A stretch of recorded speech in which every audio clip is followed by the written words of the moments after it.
a non-dual reflection on awareness, separation, and the I Am. A familiar movement in non-dual teaching begins with the discovery of what is often called the witness. At first, this can feel like a profound shift.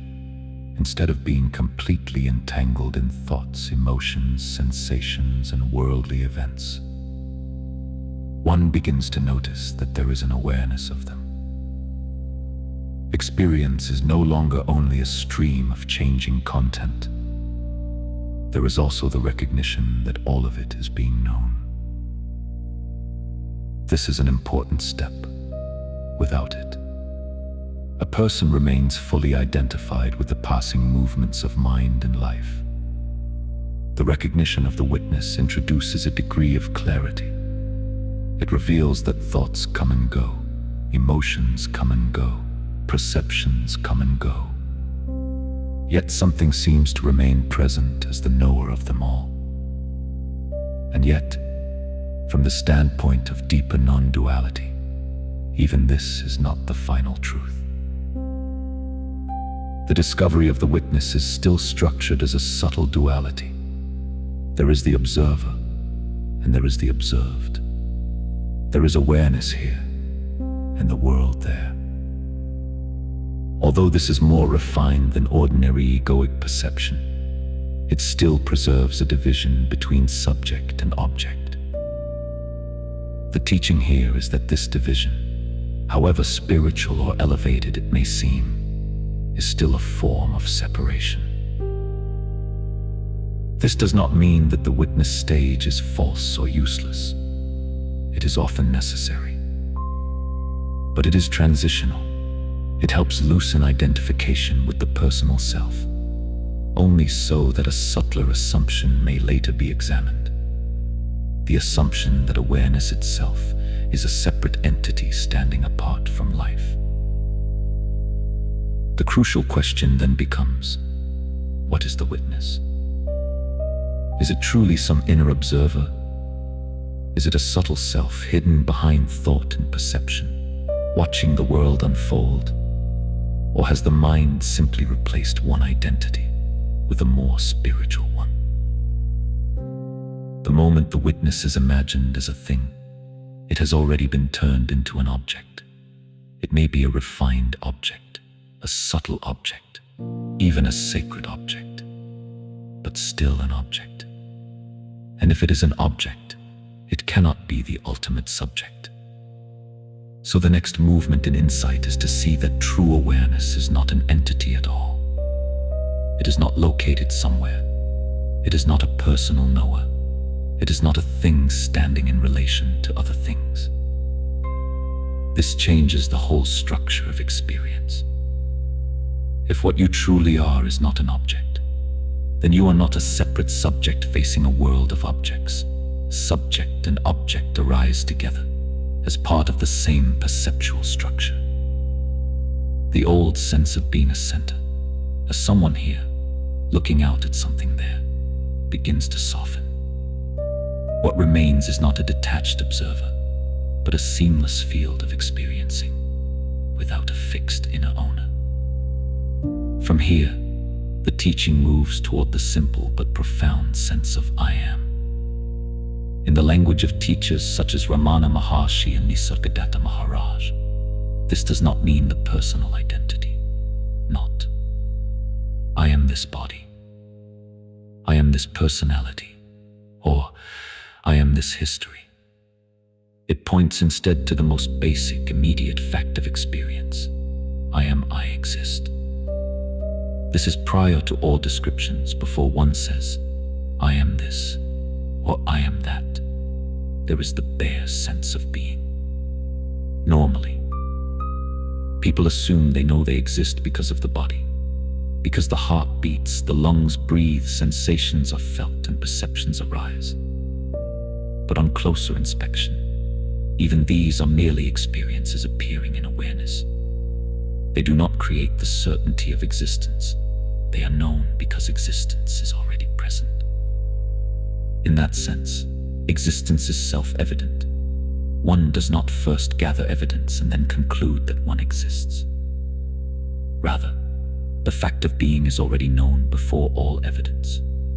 It is immediate, direct, and uncaused. This is what is meant by the I Am, the undeniable self-knowing of being itself. To go beyond the I Am, then, does not mean to deny being. It means to go beyond the mistaken belief that this being belongs to a limited person. The pure I Am is not personal. It is not confined to the body or mind. It is the simple fact of presence before thought gives it a name, and before identity gives it a form. From here, the teaching naturally opens into the question of infinity. Infinity is often misunderstood as mere vastness, endless space, endless time, an enormous quantity of things. But in this context, infinity means something much more radical. It means that which is free from limitation altogether. Not endlessly large, but beyond all measure. Not extended in time, but prior to time. Not spread across space, but not confined by space at all. Such a reality cannot be known in the ordinary way, because the ordinary mind knows things by their qualities. It says, this exists because it is blue, or square, or heavy, or located here rather than there. It proves existence through finite characteristics. But the infinite, by definition, cannot be captured in this way. It has no boundary by which it can be measured, and no form by which it can be compared. So how is it known? It is not known as an object. It is known directly as the fact of being itself. That is why the sense I exist is so central. It has no measurable qualities, and yet it is undeniable.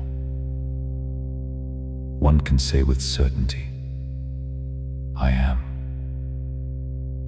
but cannot fully explain how that certainty is known in the usual conceptual way. The knowledge is immediate. It is not inferred.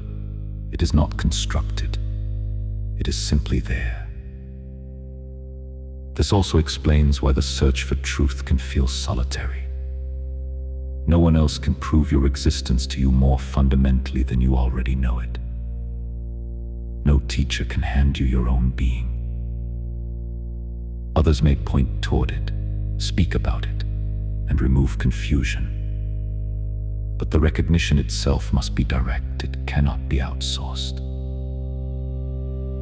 Much of spiritual seeking persists because people wait for someone else to deliver what is already nearest. They hope for final confirmation from a guru, a system, a revelation, or a dramatic state. But this teaching suggests that the essential truth is more intimate than all of that. It is the one fact that has never been absent, the simple fact of being. Yet, even when this is glimpsed, another challenge appears. It is one thing to see this intellectually or intuitively. It is another to accept its implications. If your real nature is not limited, not separate, not a thing among things, then the ordinary structure of identity is profoundly shaken. To some, that feels overwhelming. To others, it feels too simple, too bare, too undramatic. In both cases, the mind may recoil. But if one remains with the insight, the conclusion is clear. There is no ultimate separation between awareness and the world. There is no independently existing self standing apart from life. Subject and object are not two. The apparent many arise within an undivided reality. This is the heart of non-duality. The wave is not other than the ocean. The ocean is not other than the water. In the same way, the individual, the world, and awareness are not separate substances. They are different appearances or descriptions of one reality. What seems divided at the level of form is undivided at the level of essence.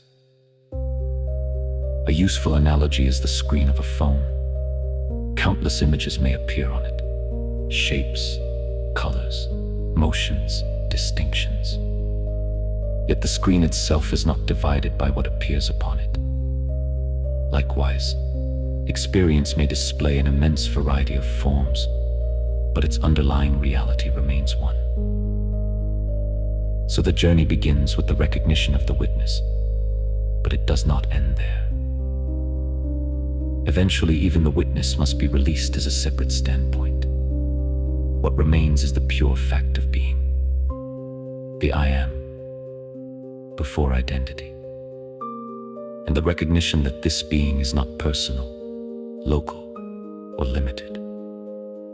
It is the undivided reality in which all experience appears.